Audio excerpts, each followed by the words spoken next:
গতকাল আমাদের স্কুলে হেড স্যারের অফিসে এসে কিছু লোক আমাদের পরীক্ষা চলাকালীন বিঘ্ন ঘটিয়েছে। আমাদের পরীক্ষাতে সমস্যা হয়েছে। হঠাৎ করে একজন বাইরের ব্যক্তি আমাদের সিনু স্যারের উপর আক্রমণ করছে। তারপর আবার আমাদের গণিতের যে সায়েন্সের টিচার রেজাউল স্যার, তাকে ধাক্কা মেরে মানে এই জায়গায় ফালন দেওয়া হয়েছে পরীক্ষাকালীন। এখন বর্তমানে দ্বিতীয় বার্ষিক পরীক্ষা চলছে। আমরা অভিভাবক হিসেবে বলতে চাই, এই যে অনিয়ম গুলা হচ্ছে, আজকে সকালে শুনি বিলাল স্যার আইসা এখানে তালা মারছেন।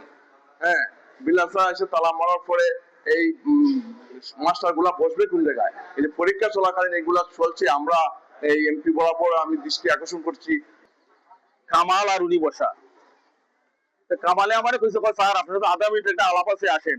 গেছি, কইছে আগামী দিন আপনারা দুজন এখানে বসবেন, আর উনি বসবেন প্রধান শিক্ষকের চেয়ারে, বেলাল সাহেব। আমি কই এটা স্যার আমার এখতিয়ার না, এটা এলাকাবাসী যেটা বইলে গেছেন, আমি তো তারা কথা উল্টাইতে পারবো না। কইছে কথা আমরা কাজ আমরা করি, আইবা সালাম দিচ্ছে তারা। বেলাল সাহেব আর এই যে কামাল মিয়া, এরা দুই। এরপরে এমন পরিস্থিতি নাই, এখানে স্কুলে যে পরীক্ষা চলছে, আমার প্রয়োজনীয় যে কাগজপত্র দিয়ে আছে এটি দেওয়ার মতো আর আমার আর কোনো সুযোগ করছে না। আজকে তো আমি আসছি না বলে আইসা কি করবো, স্কুল তালা দেওয়া অফিস, আমি আমার পরীক্ষা চালাই কিতা করিয়া। আমার পরীক্ষার খুব ব্যাঘাত ঘটছে এই ইয়েতে। আমাদের ভারপ্রাপ্ত প্রধান শিক্ষক পীযূষ কান্তি দাস, উনি আমাকে ফোন দিচ্ছেন যে বিল্লাল আহমেদ বিল্লাল নামের একজন বহিষ্কৃত সাবেক শিক্ষক, উনি 10-11 জন লোকজন নিয়ে আইসিয়া অফিস রুমে ঢুকিয়া অফিসের যে হেডমাস্টারের যে চেয়ার আছে এই চেয়ারে উনি বসে দিচ্ছে জোরপূর্ব। তখন আমি সুনামগঞ্জে ছিলাম, সুনামগঞ্জ থেকে আসলাম। আসার পরে এলাকার আরো অনেক গণ্যমান্য ব্যক্তিবর্গ ছিলেন, প্রায় 20-30 জন মানুষ আমরা ছিলাম। তখন উভয়ের বক্তব্য আমরা শুনলাম। তো আমরা যারা এই জোরপূর্ব অভিযানে লুকাইবার চেষ্টা করতেছে তাদেরকে জিজ্ঞাসা করলাম, এবং উনি ভারপ্রাপ্ত প্রধান শিক্ষক ওনাকে জিজ্ঞাসা করলাম।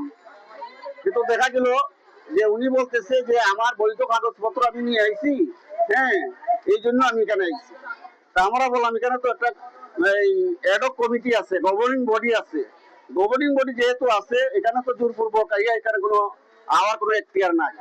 যাই হোক, এখানে আপনারা যারা ওনাকে বসাইবার চেষ্টা করতেছেন, এটা হলো এলাকার একটা সার্বজনীন শিক্ষা প্রতিষ্ঠান। এখানে এলাকার মানুষ লেখাপড়া করার জন্য এসেছে, এখানে লেখাপড়া হবে। তো আগামী রোববার আমরা বসি, যদি ওনার বৈধ কাগজপত্র থাকে, কমিটির লোকজন থাকে, তখন আমরা বৈশা দেখবো। আর যারা ওনাকে নিয়ে আসছিল, আমরা বললাম যে ওনাকে আপনারা নিয়ে যান, বিলাল সাহেবকে নিয়ে যান। দু একটি গ্রামের কিছু বখাটের মানুষ সহ আইসে বলছে স্যার আপনার সাথে দরকার, আমাদের দরকার। তো স্যার বলছে আমরা তো একটা হিসাবে আছে, 2 মিনিট একটু বসে, আমি হিসাবটা শেষ করে আপনাদের সাথে কথা বলবো। 2 মিনিট আমাদের হিসাব শেষের পরে আমার শামসুল হক উনি স্যারের ডাকছে যে স্যার আপনার সাথে 1 মিনিট দরকার আছে, একটু বাইরে আসেন। স্যার তো মনে করছে আমার স্টুডেন্ট হয়, ডাকছে আমাকে বাইরে যাই।